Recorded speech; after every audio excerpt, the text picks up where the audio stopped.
Hello दोस्तों, स्वागत है आपका केडी लर्निंग हब पे। आज हम बात करेंगे सीटेट का, जो सीटेट का पेपर 2 है। ठीक है, सीटेट पेपर 2 की हम बात करेंगे 21 दिसंबर का। ठीक है, 21 दिसंबर का। और इस पर भी हम सबसे पहले बात करेंगे सीडीपी का। ये पार्ट 1 है जिसमें हम सीडीपी करा रहे हैं। पार्ट 2 में हम मैथमेटिक्स एंड साइंस कराएंगे। ठीक है, सो चलिए स्टार्ट करते हैं। ठीक है, ये पेपर 2 है। सो पहला क्वेश्चन है, विद्यार्थियों के सार्थक शिक्षण के लिए उत्साहित करने के लिए उन्हें उद्देश्य रूप में डैश के स्थान पर डैश के लिए प्रेरित करना चाहिए। सो देखो, सबसे पहले उपलब्धि के स्थान पे हमें उद्देश्य को प्रेरित करना चाहिए। सेकंड ऑप्शन इनकरेक्ट है, थर्ड भी इनकरेक्ट है, फोर्थ भी इनकरेक्ट है। राइट ऑप्शन होगा उपलब्धि के स्थान पर उद्देश्य को के लिए प्रेरित करना चाहिए। क्वेश्चन नंबर 2 की बात कर ले। विद्यार्थी जिन्हें अधिगम विकार है के सीखने के लिए निम्न में से कौन सी कक्षा संस्कृति उपयुक्त है।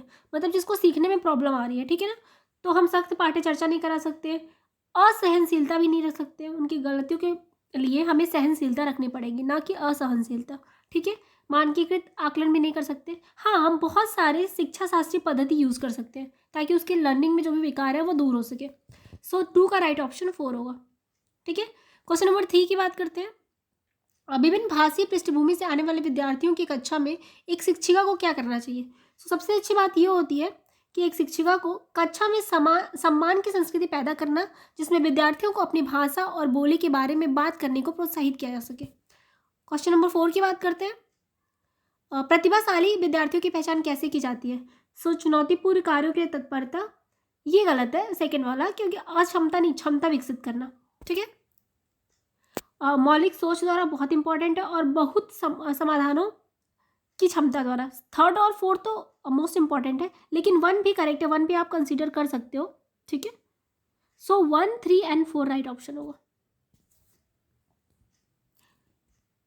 मे बी इस क्वेश्चन का ऑप्शन हो सकता है सीबीएसई से थर्ड और फोर्थ भी मिल सकता है। ठीक है, लेकिन मेरे अकॉर्डिंग 1, 3 एंड 4 होना चाहिए, लेकिन थर्ड और फोर्थ को भी आप माइंड में रखना है एक बार। ठीक है, सो क्वेश्चन नंबर 4 का ऑप्शन 2 मैंने करेक्ट बताया यहाँ पे। ठीक है, क्वेश्चन नंबर 5 पे चलते हैं। एक शिक्षिका को उस विद्यार्थी के लिए जो दृष्टिबाधित है क्या शिक्षा स्तरीय प्रावधान करने चाहिए। ठीक है, तो सूक्ष्म मुद्रण कर दोगे तो दिखाई ही नहीं देगा, ब्लैक बोर्ड पे बहुत सारा काम करोगे तो भी नहीं दिखाई देगा, कोई विजुअलाइज चीज़ करोगे तो भी नहीं दिखाई देगा। सबसे अच्छा है कि आप मौखिक संकेतों का इस्तेमाल करें ताकि बच्चा सुन के उसको समझने, उसको एनालाइज कर सके। ठीक है, तो 5 का राइट ऑप्शन 1 होगा।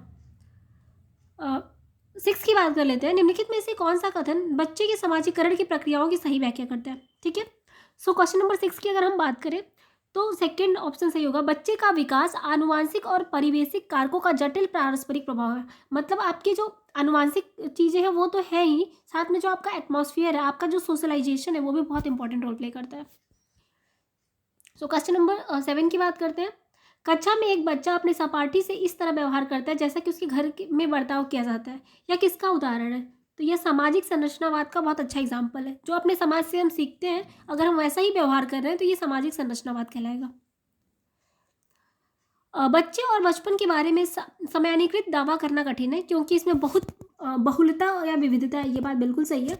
बचपन एक सामाजिक संकृत संकल्पना है, तो ये भी सही है। ठीक है, क्योंकि बचपन एक सामाजिक सांस्कृतिक सांकृत संकल्पना भी है, और पूरे समाज में हमारा बहुत सारा चीज़ें डिपेंड करता है। बच्चे बहुत डिफरेंट डिफरेंट होते हैं। ठीक है, तो ये इसकी व्याख्या भी कर रहा है। तो इस क्वेश्चन का राइट ऑप्शन 4 होगा कि ए और आर दोनों सही है, और आर जो है ए की व्याख्या भी करता है। क्वेश्चन नंबर 9 की बात करते हैं। क्वेश्चन नंबर 9 में कह रहे हैं, विविध प्रकार की सामाजिक, आर्थिक और सांस्कृतिक पृष्ठभूमि के विद्यार्थियों की कक्षा सभी विद्यार्थियों के अधिकात्मक अनुभव को बढ़ाती है। ठीक है, इसके आगे कह रहे हैं कि समावेशन से केवल उन्हीं विद्यार्थियों को लाभ होता है जो दृष्टिबाधित, श्रवण रूप से बाधित हैं, जिन्हें विकार है। ये बिल्कुल गलत है। ठीक है ना, समावेशन से सबको लाभ होता है, क्योंकि हम अलग अलग चीज़ें सीखते हैं। ठीक है ना, और सिर्फ पढ़ाई का मतलब सिर्फ ये नहीं होता है कि आप किताबी ज्ञान लें। ठीक है, आपके आसपास के लोगों से अभी आप बहुत कुछ सीख लेते हो। सो ऑप्शन ए तो करेक्ट है, लेकिन रीज़न गलत है। ठीक है, तो इसका राइट ऑप्शन 1 होगा। ए सही है लेकिन आर गलत है। क्वेश्चन नंबर 10 की बात कर लेते हैं। लॉरेंस कोहलबर्ग के अनुसार बच्चों का नैतिक चिंतन बाह्य पुरस्कार और दंड द्वारा किस स्तर में नियंत्रित होता है। इसको हम बोलते हैं पूर्व पारंपरिक स्तर। ठीक है, तो 10 का राइट ऑप्शन सी होगा, थर्ड होगा। 11 पे चलते हैं। जीन पियाजे के अनुसार मानव शिशु में कौन सी प्रवृत्तियों और प्रतिक्रियाएं जन्मजात होती हैं? सो स्कीमा जो होती है वो जन्मजात होती है, राइट ऑप्शन 4 होगा। 12th की बात कर लें। एक शिक्षक का अपने कक्षा में जेंडर रूढ़िवादिता से में लचीलापन को कैसे बढ़ावा देगी, मतलब कि जेंडर जो रूढ़िवादिता है वो कम हो सके। ठीक है, तो व्यक्तियों को गैर रूढ़िवादी भूमिकाओं में प्रस्तुत करके, मतलब क्या होगा कि ऐसे रोल मॉडल्स प्रस्तुत करेगी जो मतलब रूढ़िवादिता को ब्रेक करता हो। ठीक है ना, कि जैसे मान लो फीमेल्स ये नहीं कर सकती हैं, तो उसके लिए हम कोई स्टोरी या फिर कोई ऐसा मॉडल पेश करें कि फीमेल्स कर सकती हैं। ठीक है, सो इस क्वेश्चन का राइट ऑप्शन 1 होगा। 13 की बात करें, बच्चे तरीके से सीखते हैं, तो आपको पता होगा बच्चे स्पाइरल सीखते हैं। ठीक है ना, सर्कुलर वर्तुलाकार या फिर सर्कुलर आप कह सकते हो सीखते हैं, एक रेखीय तरीके से नहीं सीखते हैं। तो इस क्वेश्चन का राइट ऑप्शन 2 होगा। क्वेश्चन नंबर 14 की बात करते हैं। एक सामाजिक संरचनावादी परिप्रेक्ष्य में अधिगम व ज्ञान क्या है? तो इसकी राइट ऑप्शन होगा 3rd, शिक्षिका की मदद से विद्यार्थियों द्वारा सह संचरित होता है। ठीक है, ऑप्शन 15 की बात कर लेते हैं। अधिगम व्यक्तिगत और पर्यावरणीय कारकों से महत्वपूर्ण प्रभाव से प्रभावित होता है। इस संदर्भ में निम्नलिखित में से कौन सा कथन सही है? ठीक है, तो अभिरुचि और अभिवृत्ति दोनों व्यक्तिगत कारण है, ये कथन सही है। रुचि और समुदाय पारिवारिक कारण, देखो समुदाय रुचि पारिवारिक कारण नहीं है। कक्षाई शिक्षा छात्र भी पारिवारिक क्या कहते हैं इसको, पर्यावरणिक कारक है, ना कि व्यक्तिगत कारक है। उम्र और विद्यालय व्यक्तिगत कारण, उम्र जो है वो पर्यावरणिक कारक नहीं है, ये व्यक्तिगत कारण है। ठीक है, तो इन तीनों में कुछ ना कुछ ऑप्शंस गलत गिवन है। ठीक है, जो राइट ऑप्शन होगा वो ऑप्शन 1 होगा। ठीक है, अभिरुचि और वृत्ति दोनों ही व्यक्तिगत कारण है। क्वेश्चन 16 की बात कर लेते हैं। क्वेश्चन 16 में कह रहे हैं, अपनी पीढ़ी से पहली बार स्कूल जाने वाले विद्यार्थियों की शिक्षा के लिए एक शिक्षिका को क्या करना चाहिए?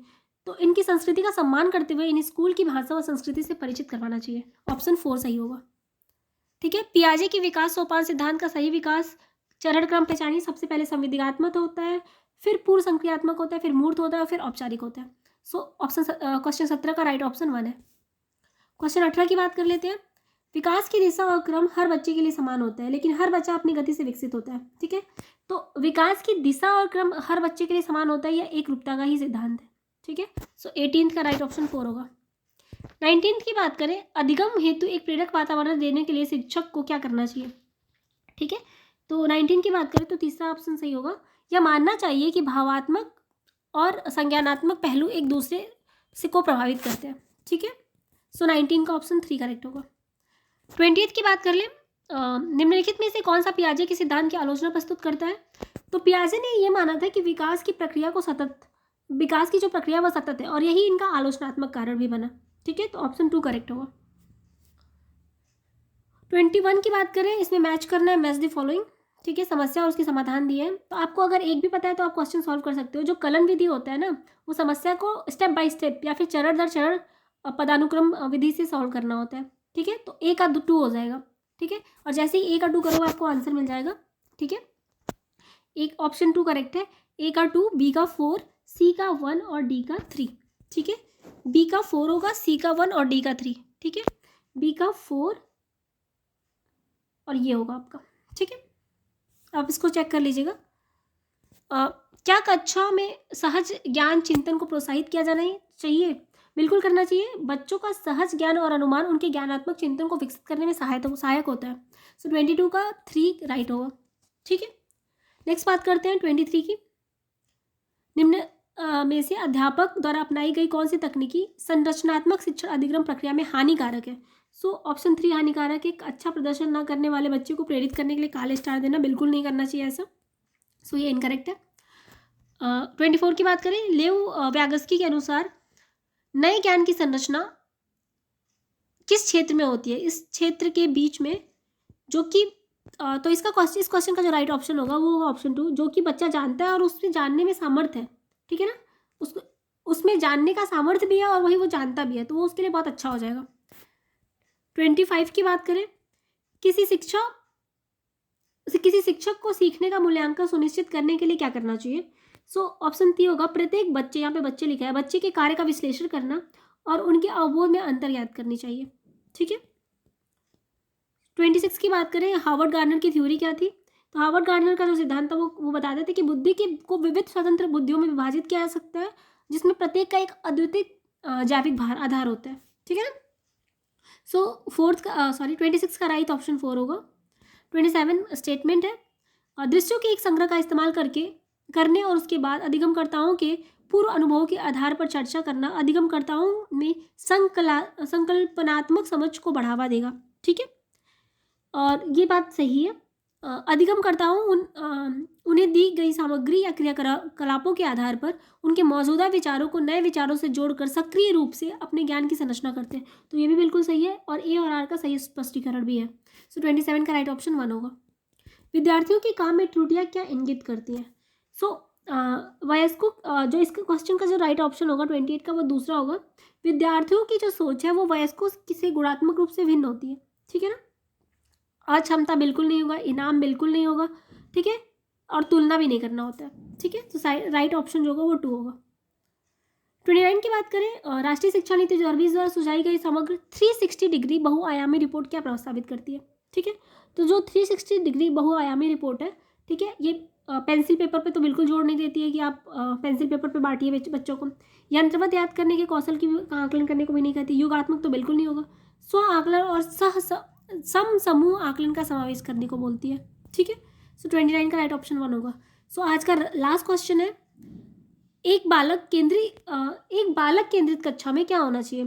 तो बहुत से संसाधनों का प्रावधान बिल्कुल है। लचीलता का सामूहिकरण बिल्कुल होना चाहिए। पाठ्य पुस्तक ज्ञान का एकमात्र आधार गलत है। छात्रों की सक्रिय सहभागिता बिल्कुल सही है। एक संरचित पाठ्यक्रम और योग्यात्मक आकलन, ये गलत हो गया।